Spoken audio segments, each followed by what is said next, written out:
जरा सोचो, एक दिन तुम उठो और अचानक तुम्हें पता चले कि दुनिया में 100 साल बीत चुके है हमारी आज की कहानी की शुरुआत में हम हर्षल और सेरा नाम के एक जवान यहूदी जोड़े को देखते हैं जो यूरोप से अपनी जान बचाकर साल 1919 में अमेरिका भाग आए थे। उन दोनों की ये दिनी तमन्ना थी कि वो खुद की कब्र खरीदने लायक पैसे जोड़ सकें। हर्षल आचार की फैक्ट्री में नौकरी करने लगा जहां उसे 10 चूहे मारने पर 1 सेंट मिलता था। उन दोनों ने दिन रात मेहनत की और आखिरकार साथ साथ 2 कब्र खरीदी ताकि वो दोनों मरने के बाद भी एक साथ रह सकें। जल्द ही सारा प्रेग्नेंट हो गई, पर फिर एक दिन उनकी जिंदगी हमेशा के लिए बदल गई। उस दिन हर्षल गलती से अचार के डब्बे में गिर गया और उधर सरकार ने बढ़ती बीमारियों को देखकर फैक्ट्री को हमेशा के लिए बंद कर दिया। उन सभी डब्बों को ढक दिया गया और इसी तरह हर्षल अगले 100 साल के लिए इसी डब्बे में कैद हो गया। धीरे धीरे समय बीतता रहा पर कोई भी हर्षल को ढूंढने नहीं आया। आखिरकार 100 साल बाद 2 लड़के वहां आ पहुंचे और अचानक उनका ड्रोन उस डब्बे के ढक्कन से जा टकराया। जैसे ही उन्होंने ढक्कन हटाया तो अचानक हर्षल बाहर निकला और उसे देखकर उनके होश ही उड़ गए। हैरानी की बात तो ये थी कि 100 साल के बाद भी हर्षल जिंदा था और एकदम सही सलामत भी। जल्द ही ये खबर आग की तरह फैल गई और फिर एक कॉन्फ्रेंस में वैज्ञानिकों ने बताया कि वो आज तक जिंदा कैसे रहा। इसके बाद हर्षल को जांच के लिए हॉस्पिटल ले जाया गया पर वो एकदम ठीक था। डॉक्टर्स ने पता लगाया कि हर्षल के परिवार के सभी लोग मर चुके थे और अब सिर्फ उसका पड़पोता बेन ही जिंदा था।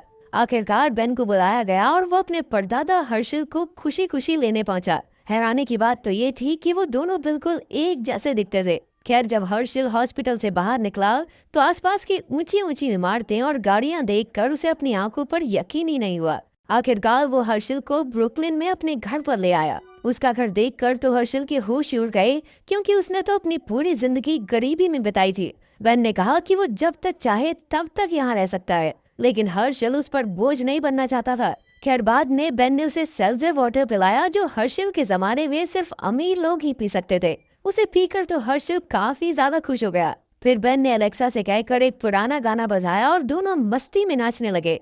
कुछ देर बाद हर्षल ने बेन से पूछा कि वो काम क्या करता है, पर जब बेन ने बताया कि वो एप्स बनाता है तो हर्षल को कुछ समझ नहीं आया। बेन ने बताया कि वो पिछले 5 साल से बूप बॉप नाम की एक ऐप बना रहा है जिससे लोग सामान खरीदने से पहले जांच कर सकते हैं कि ये कंपनी भरोसे लायक है कि नहीं। पर हर्षल ने देखा कि दीवारों पर तो उनके परिवार की कोई तस्वीर नहीं थी, तो बेन अपने कमरे से एक एल्बम लेकर आया। जब हर्षल ने सारा की तस्वीर देखी तो उसकी आंखें भर आई। फिर उसने बेन से अपने माँ बाप यानी अपने पोते और बहू के बारे में पूछा, पर बेन ने भारी मन से बताया कि वो एक दुर्घटना में मारे गए थे। फिर अगले दिन वो दोनों अपने परिवार वालों की कब्र पर गए, पर सारा की कब्र की इतनी बुरी हालत देखकर हर्षल वहीं रोने लगा। तभी उसने देखा कि उसकी कब्र के ऊपर रूसी शराब के पोस्टर लगाए जा रहे थे। इसे देखकर हर्षल को उन्हीं रूसी फौजियों की याद आ गई जिनसे बचकर वो अमेरिका आए थे। इसके बाद हर्षल ने गुस्से में उन लोगों से पोस्टर्स हटाने को कहा, लेकिन जब वो नहीं माने तो हर्षल हाथापाई पर उतर आया।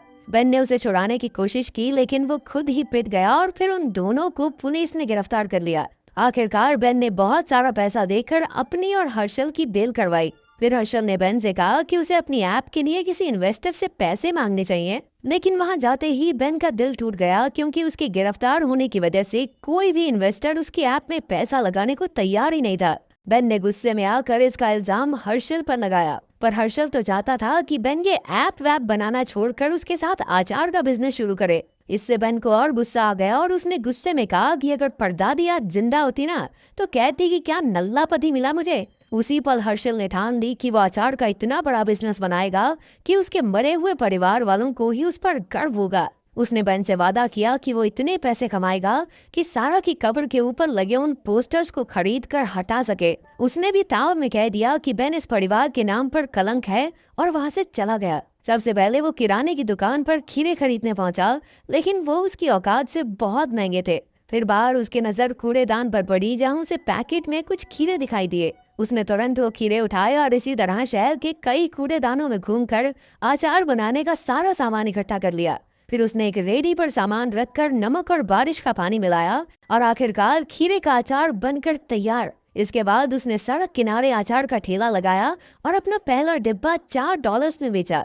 उसने किसी भी केमिकल का इस्तेमाल नहीं किया और ये अचार दुकान से काफी सस्ता था। इसीलिए जल्द ही उसके ठेले पर ग्राहकों की भीड़ लग गई। हर्षल ने लोगों से कहा कि वो अचार खत्म होने के बाद उसी डब्बे में फिर से अचार भरवा कर ले जाएं। दरअसल ये कुछ और नहीं, सिर्फ उसकी कंजूसी थी, लेकिन लोगों को लगा कि उसे अपने आसपास की प्रकृति की बहुत चिंता है। देखते ही देखते लोगों ने उसके बिजनेस के बारे में सोशल मीडिया पर डालना शुरू कर दिया और जल्द ही उसके इतने कस्टमर बढ़ गए कि उसने सोचा ही नहीं था।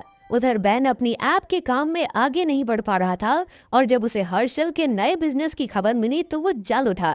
एक दिन उसने हेल्थ डिपार्टमेंट में फोन करके शिकायत कर दी कि हर्षल अपना अचार कूड़ेदान से उठाए सामान से बनाता है। फिर अगले ही दिन हेल्थ डिपार्टमेंट ने उसका ठेला बंद कर दिया और उसे $12,000 का जुर्माना भरना पड़ा।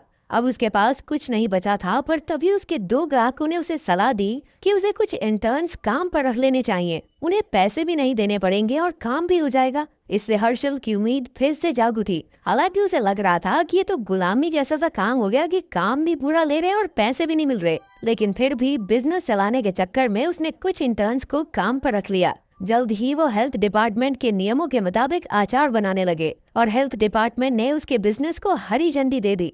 फिर अपने इंटर्न्स की मदद से हर्षल ने अपना बिजनेस फिर से खड़ा किया और आखिरकार उसके पास पोस्टर खरीदने लायक पैसे इकट्ठा हो गए। उधर बेन को पता चला कि जिस इन्वेस्टर के पास वो गया था, अब वो हर्षल के बिजनेस में पैसा डालना चाहते हैं। तभी हर्षल वो पोस्टर लेकर अपनी जीत का जश्न मनाने बेन के घर आ पहुंचा। हर्षल बेन की मदद करना चाहता था क्योंकि आखिरकार वो ही तो एक दूसरे के सगे हैं, पर बेन को उससे कोई वास्ता नहीं रखना था। तभी बातों बातों में हर्षल ने कह दिया कि पोलैंड के लोग तो बेवकूफ होते हैं, और ये सुनकर बेन को एक और खुराफात सूझी। उसने हर्षल को ट्विटर अकाउंट बनाने की सलाह दी और उस रात हर्षल ने धड़ाधड़ धर्म, औरतों और शादी जैसे मुद्दों पर अपनी साल 1900 वाली पुरानी सोच के ट्वीट्स डाल दिए। इससे नाराज होकर कई लोग अगले दिन उसके बिजनेस का बहिष्कार करने लगे और तो और उसके इंटर्न्स भी उसके खिलाफ हो गए थे। लेकिन इसके बाद भी हर्षल अपनी सोच पर कायम रहा और कुछ ही दिनों में पुरानी सोच वाले लोगों ने उसे अपना हीरो बना लिया। फिर एक दिन उसे कॉलेज प्रोफेसर के साथ डिबेट के लिए बुलाया गया। तभी बेन ने भीड़ में छिपकर हर्षल से क्रिश्चियन धर्म के बारे में पूछा। इस पर हर्षल बेधड़क कहने लगा कि वर्जिन मैरी ने तो ईसाई धर्म अपने फायदे के लिए बनाया है, क्योंकि वो अपने नाजायज रिश्ते को छुपाना चाहती थी। और तो और उसने यहाँ तक कह दिया कि जीसस में विश्वास रखने वाला हर एक इंसान बेवकूफ है। ये सब सुनकर तो जो लोग उसके साथ थे उन्होंने भी हर्षल को दौड़ा दौड़ा कर पीटा और उस बेचारे ने जैसे तैसे एक गनी में छिपकर अपनी जान बचाई। उस रात उसने टीवी पर खबर देखी कि सरकार उसे वापस यूरोप भेजने की तैयारी कर रही थी। उन्होंने हर्षल पर गैर कानूनी तरीके से यूरोप से अमेरिका आने का इल्जाम लगाया था। अब उसके पास कोई चारा नहीं था, इसीलिए हर्षल बेन से मदद मांगने पहुंचा। उसने कहा कि वो जंगल से होता हुआ कनाडा चला जाएगा और वहां अपना बिजनेस शुरू करेगा। आखिरकार बेन भी उसकी मदद करने को राजी हो गया और अगले दिन वो दोनों जंगल के रास्ते कनाडा में घुसने के लिए निकल पड़े। पर रास्ते में बेन को चोट लग गई तो हर्षल ने अपने कपड़े का हिस्सा फाड़कर उसके जख्म पर लगाया और रात की ठंड में उसे गले लगाकर सो गया। हर्षल के दिल में अब भी बेन के लिए उतना ही प्यार था। फिर अगली सुबह वो कनाडा की सरहद तक पहुंच गए, पर तभी अचानक उन्हें फौजी दिखाई दिए, इसीलिए उन्हें तुरंत छिपना पड़ा।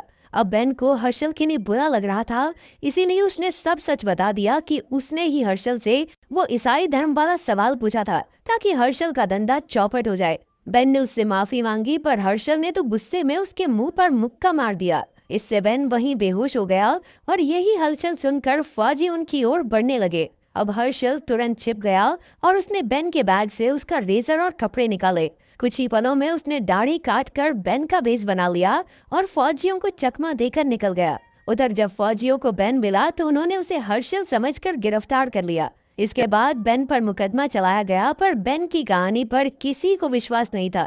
आखिरकार असली हर्षल की जगह उसे ही वापस यूरोप में एक गाँव में छोड़ दिया गया। यहाँ बेन बिल्कुल अकेला पड़ गया क्योंकि कोई भी अंग्रेजी नहीं बोलता था। आखिरकार वो चलते चलते यहूदियों के मंदिर में आ पहुंचा। वहीं दूसरी ओर हर्षल को अपने पड़पोते के लिए बहुत बुरा लग रहा था। वो बेन के घर गया और वहां रखी पुरानी तस्वीरों को देखने लगा। तभी अचानक उसे एक ड्राइंग मिली जो बेन ने बचपन में बनाई थी। बेन ने अपने माता पिता को बूप और बॉब नाम दिए थे। तब जाकर हर्षल को एहसास हुआ कि बॉब अपने माता पिता के नाम पर ही वो ऐप बना रहा था। उसे समझ आया कि वो उनसे कितना प्यार करता है और हर्षल बिना बात ही उसे अपने परिवार पर कलंक समझता रहा। अब उसने खुद यूरोप जाकर बेन को वापस लाने का फैसला किया। उधर मंदिर में लोगों ने बेन को अपने मरे हुए परिवार वालों को श्रद्धांजलि देने को कहा। जिससे बेन काफी भावुक हो गया। पर तभी हर्षल वहां आ पहुंचा और उसने बेन से दिल से माफी मांगी। उसने कहा कि बेन के माँ बाप को जरूर उस पर नाज होगा। आखिरकार बेन मान गया और वो दोनों एक तालाब पर घूमने गए जहां हर्षल और सारा 100 साल पहले जाया करते थे। यहाँ उन दोनों ने मिलकर फिर से अचार का बिजनेस खोलने का फैसला किया और बेन ने बिजनेस के लिए वेबसाइट बनाया। आखिरकार वो दोनों ब्रुकलिन लौट आए और सारा की कब्र पर फूल चढ़ाए। अगर वीडियो पसंद आई तो लाइक कर देना, चैनल को सब्सक्राइब कर देना। मिलते हैं अगली वीडियो में।